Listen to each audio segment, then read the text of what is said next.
Hello class 11, welcome to the easy eco class. So class हमने last topic में अपना बार diagrams चालू किया था।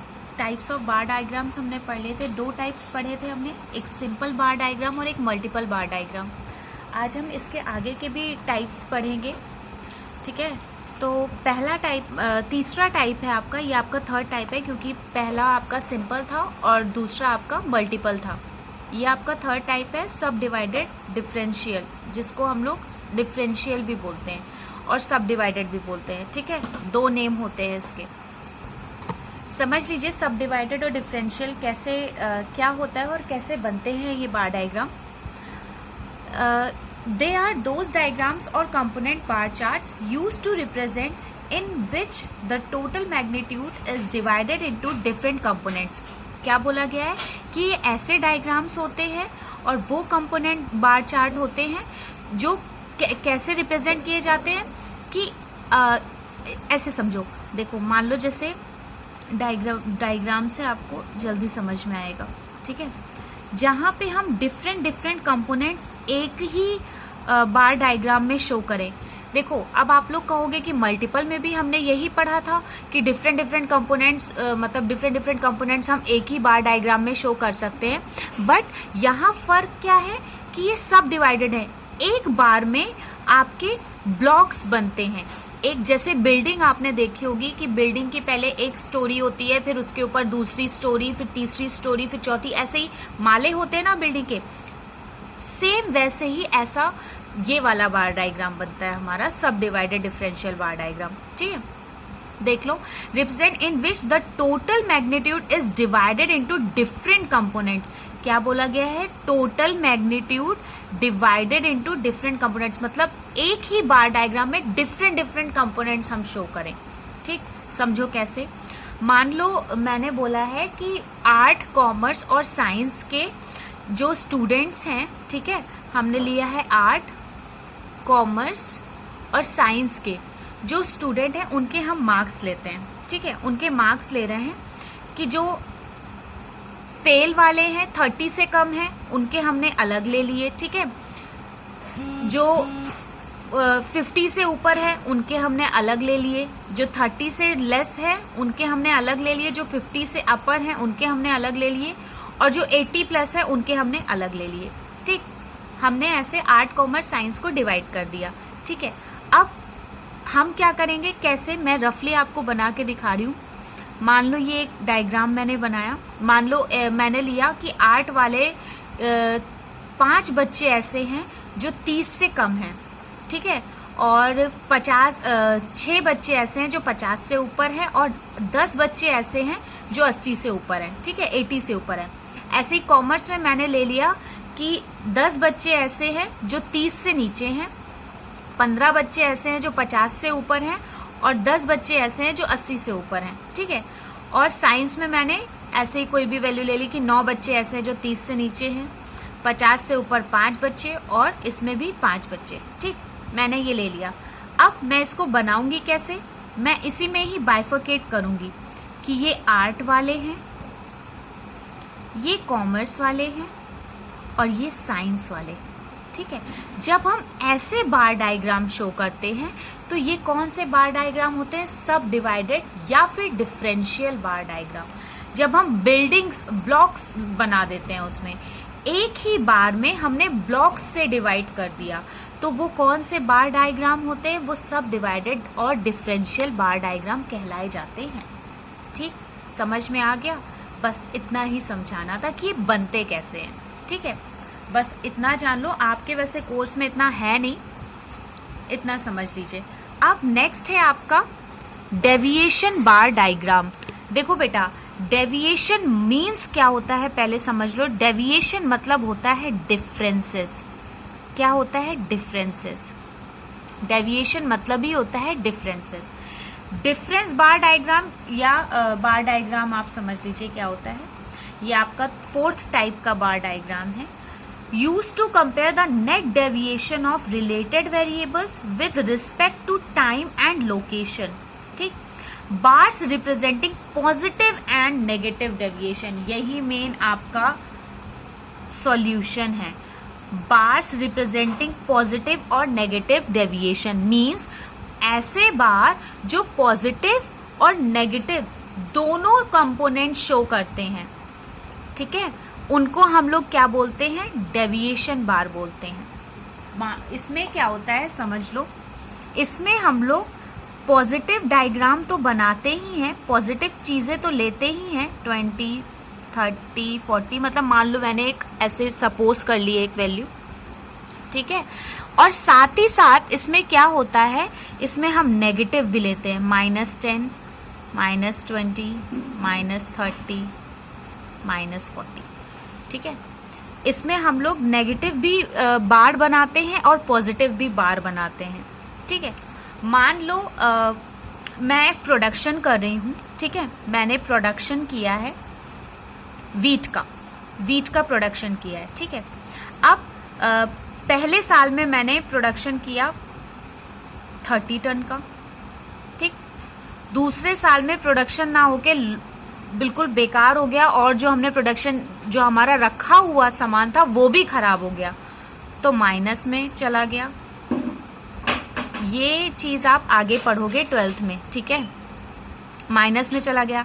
तीसरी बार में मैंने फिर प्रोडक्शन किया तो 20 टन हुआ, ठीक है। चौथी बार में फिर माइनस में चला गया, मतलब जो मेरे पास था भी स्टॉक वो भी खत्म हो गया, वो भी बेकार चला गया, तो मान लो ये 30 मैंने माइनस में चला गया, ठीक।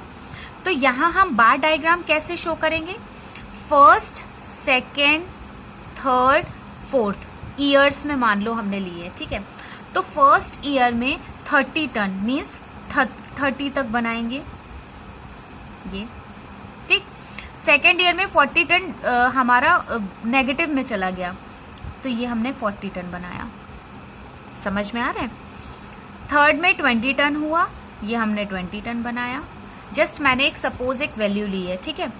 और फोर्थ में क्या हुआ, फिर 30 टन लेस में चला गया, माइनस में चला गया, ठीक। तो जब हम ऐसे शो करते हैं, पॉजिटिव और नेगेटिव दोनों शो करते हैं, तो वो हमारे कौन से बार डायग्राम होते हैं, वो हमारे डेविएशन बार डायग्राम होते हैं, जिनका मतलब होता है डिफरेंसेस, ठीक है। The bar which shows the positive and negative components या deviation are known as deviation bar diagram, ठीक। आई होप ये आप लोगों को समझ में आ गया होगा। नेक्स्ट टॉपिक है आपका पाई चार्ट्स। चलिए आप वो समझ लेते हैं। बेटा पाई चार्ट्स अगर आप लोग ने 10th में सुना होगा या पढ़ा होगा, पाई चार्ट्स सर्कल में बनते हैं, बाइफरकेट होते हैं, कुछ कुछ डिवाइड कर दिए जाते हैं, ऐसा कुछ बनता है, ठीक है। कुछ नंबर्स लिखे होते हैं, ऐसा बनता है, ठीक है। उसको कई पार्ट्स में कई कंपोनेंट्स डिवाइड कर देते हैं, ठीक है। तो एक बार पढ़ लो क्या होता है। In this a circle is divided into many parts.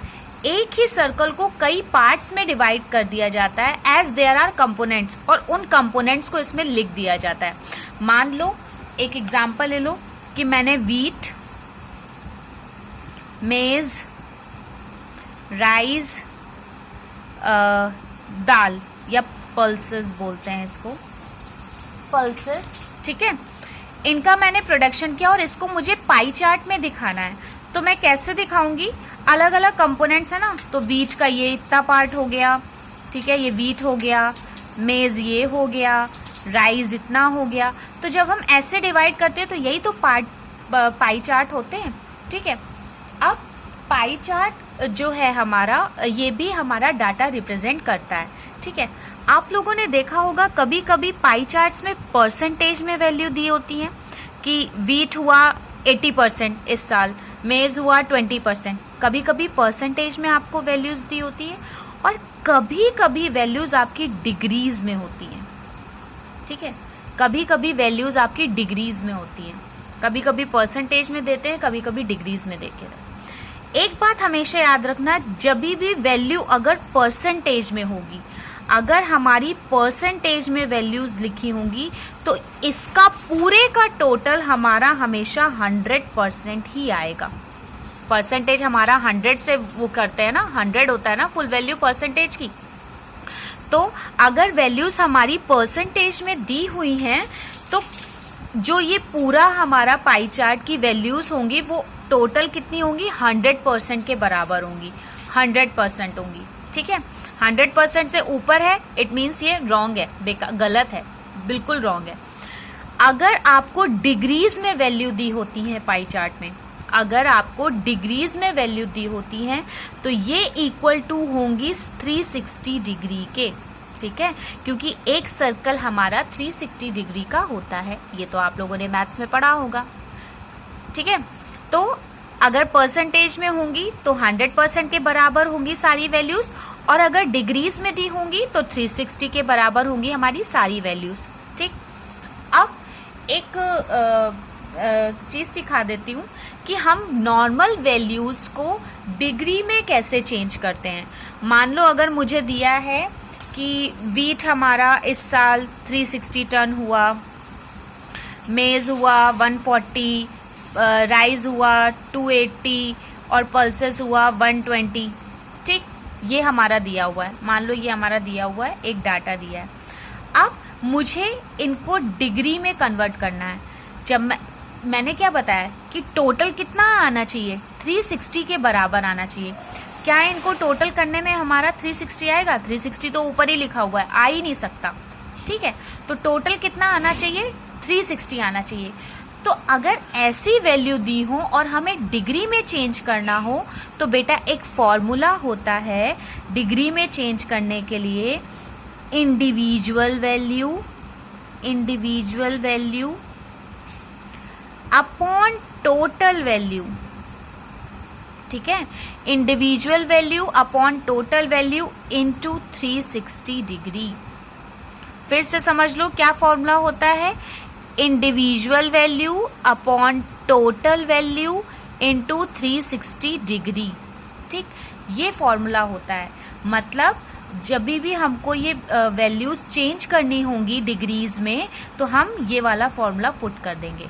अब एक मैं पुट करके दिखा दे रही हूँ, समझ लो। मान लो ये दिया हुआ है 140 दिया है। ठीक है, टोटल हम जब इसका करेंगे फॉर सपोज मान लो टोटल आ रहा है हमारा 820, सपोज आएगा नहीं, आप लोग प्लस करके देख लेना। सपोज 820 आ रहा है टोटल, तो टोटल वैल्यू क्या दी हुई है? 820। इंडिविजुअल वैल्यू मेस की हमको डिग्री में कन्वर्ट करना है, मेस की कितनी दी हुई है? 140 इंटू क्या करेंगे? 360 डिग्री। कट कर दो, ठीक है, मल्टीप्लाई डिवाइड कर लो, जो भी आएगा वो डिग्री में कन्वर्ट होके आ जाएगा आपका आंसर। ऐसे ही हम लोग डिग्रीज में कन्वर्ट करते हैं। और जब आप सारी डिग्रीज में कन्वर्ट कर लोगे तो जब आप उसका टोटल करोगे, ठीक है, तो आपका वो इक्वल टू किसके आना चाहिए? 360 डिग्री के बराबर आना चाहिए। ठीक, समझ में आ गया?